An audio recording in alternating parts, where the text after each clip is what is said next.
It's not about being the incumbent. It's not about the size of the dog or the class of the dog. It's about the amount of fight in the dog. So it's about the fight. My chances are bright. They're great.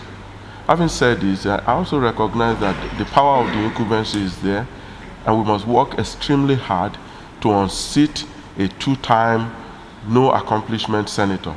He is rich, he has a lot of clout, he has the federal might, but if you look at his legislative record is zero, his empowerment record is zero, he has nothing, no positive effect on the people of Ondo North Senatorial District. And as of today, he is a persona non grata in 2 of the 6 local governments, if not all. So what I'm trying to tell you is this: there's a lot of, about 9 candidates from all the parties. And so the chances are there, and they're bright, and they're great. So, and I'm very positive that the PDP, my party, is not only going to win at the senatorial level, we're going to win all the 3 representatives and the 9 House of Assemblies in Ondo North Senatorial District.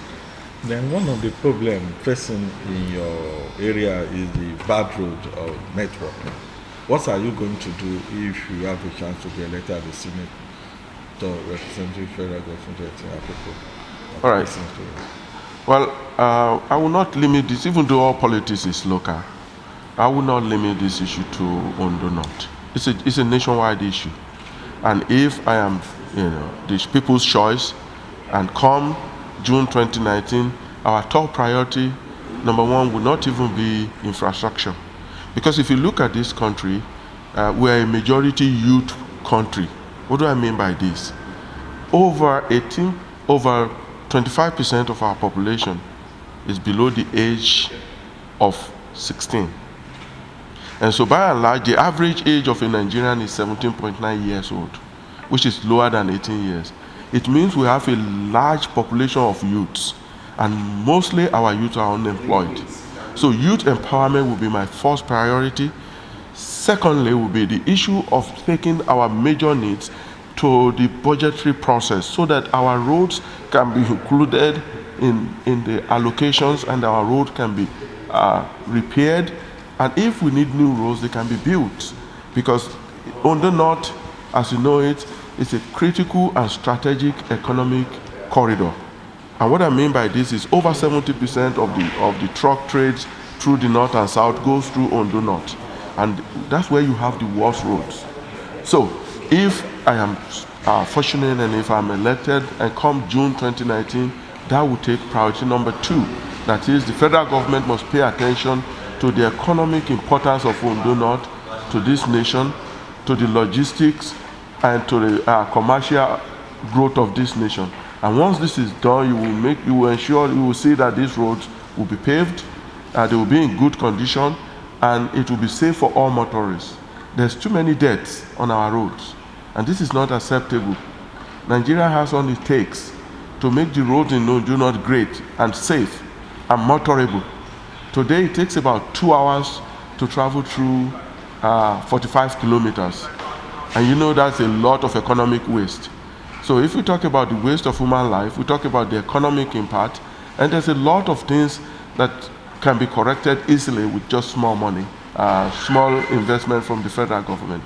So we're going to make sure that we continue to press it, we continue to push for it, and we continue to ask for it as a collective effort. Because we're going to have 3 reps, 1 senator, and we have a sitting governor. We must all work together irrespective of our parties to make sure that the needs of Ondo North people is attended to by the state and the federal government. Do you have trust in INEC to conduct a credible poll?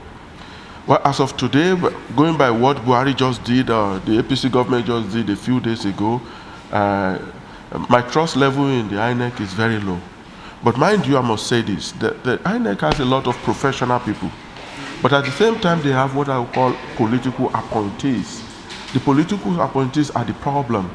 And I am afraid that even the president himself has signaled that he is not interested, 1, in conducting an election in the first place, and if there's an election, he is not interested in making it free and fair.